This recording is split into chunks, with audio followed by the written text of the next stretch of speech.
दोस्तों आज हम बात करेंगे भारत के परंपराओं के बारे में।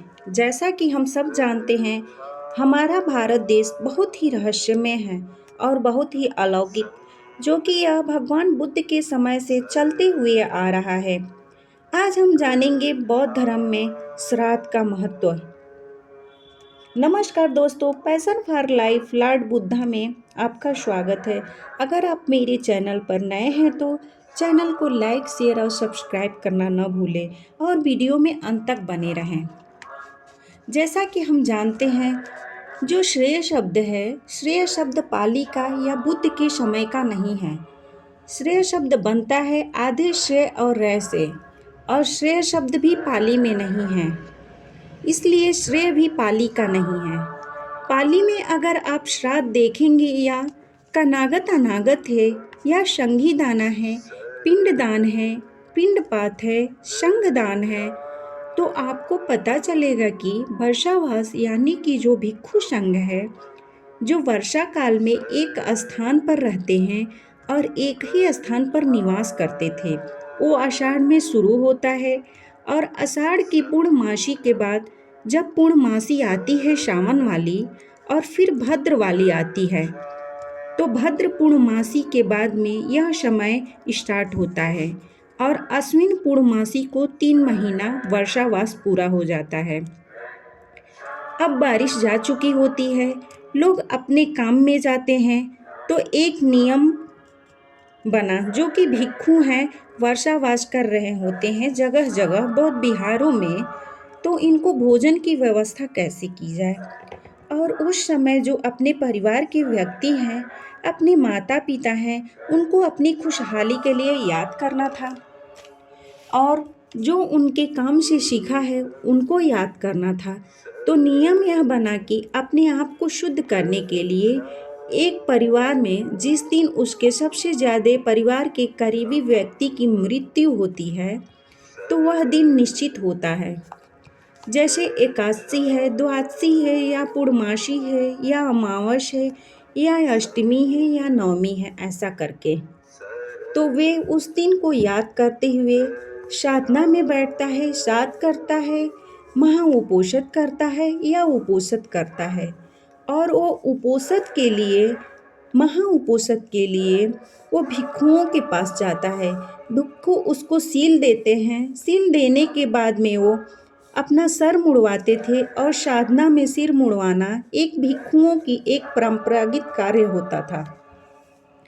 फिर उसके बाद वो अपना उपोषण पूरा कर लेता है, तो संगदान या संघी दाना या पिंडपात करता है।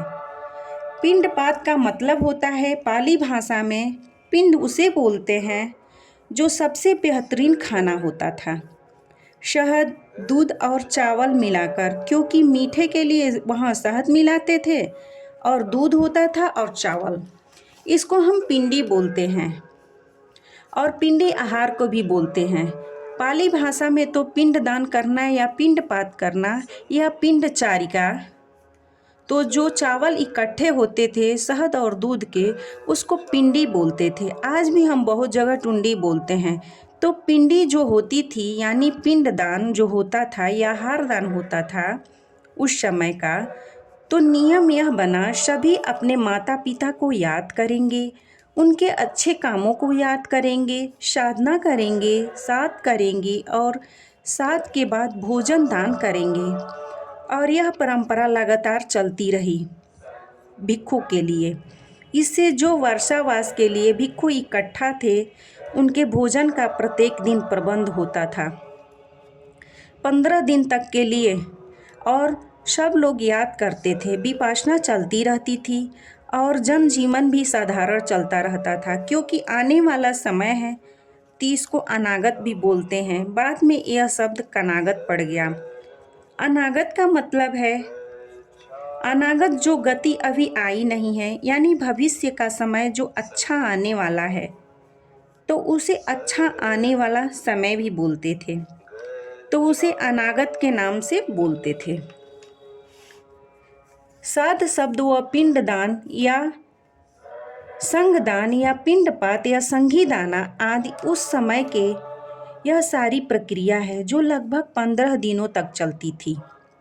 तो इस प्रक्रिया को करने के लिए अधिकतर लोग कई बार ऐसी जगहों पे जाते थे भारत में जहाँ सबसे ज़्यादा भिक्षु संघ रहते थे और जहाँ सबसे ज़्यादा वर्षावास में भिक्षु अध्ययन करते थे, पढ़ते थे और पढ़ाते थे। तो ऐसी जगह भारत में बहुत महत्वपूर्ण थी, जो लगभग भारत में 7 जगह थी। सबसे पहली जगह थी जहाँ बोधि आगत हुई, यानी बोधि का आगमन हुआ, जिसको बाद में बोध गया बोला गया।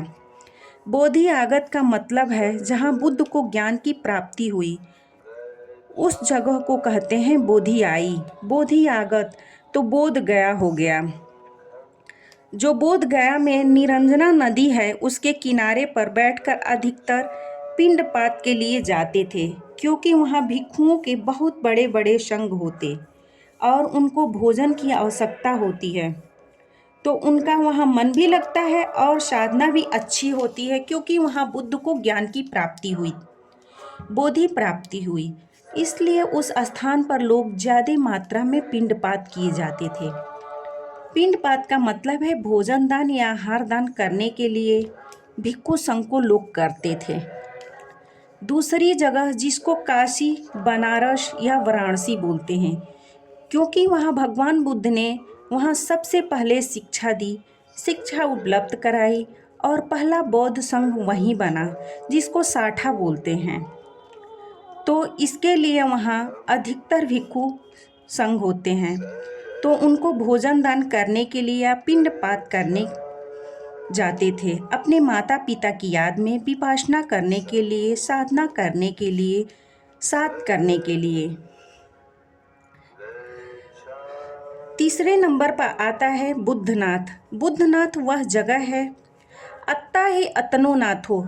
इसका मतलब आप अपने खुद के स्वामी हैं, नाथ हैं। तो ऐसी जगह को बाद में बद्रीनाथ करके बोला गया।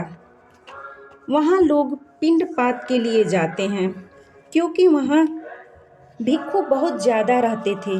वो एकांत में विपासना करते, साधना करने के लिए, साथ करने के लिए बहुत अच्छी जगह मानी जाती थी। चौथी जगह आती है संगम, इलाहाबाद, जिसको प्राज्ञा बोलते हैं। प्राज्ञा का मतलब है प्रज्ञान, यानी संघ का सबसे ज़्यादा आगमन होता है और वहाँ प्रज्ञा का सबसे ज़्यादा गमन होता है, तो उसे प्रयागराज भी बोलते हैं, यानी प्रज्ञा का राज। तो वहाँ सबसे ज़्यादा भिक्षु रहते थे, इसी वजह से लोग वहाँ भोजन दान, पिंड दान या पिंडपात के लिए लोग जाते थे। फिर 5वें नंबर पर आता है थानेसर, जो आज कुरुक्षेत्र में है।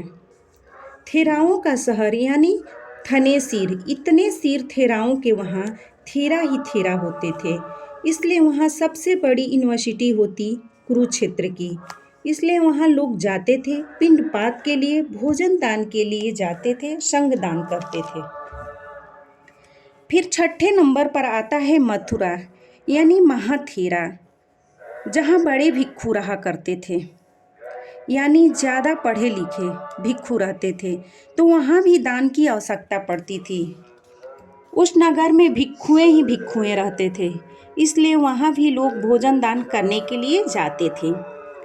फिर आता है 7वें नंबर पर आखिर में जग का नाथ, यानी जो संसार है उसका नाथ, जगन्नाथ करके, जिसको पूरी बोलते हैं, जहाँ पर पूरी की पूरी साधना होती है। तो जगन्नाथ यानी पूरी, वहाँ भी लोग भोजन दान के लिए जाते थे।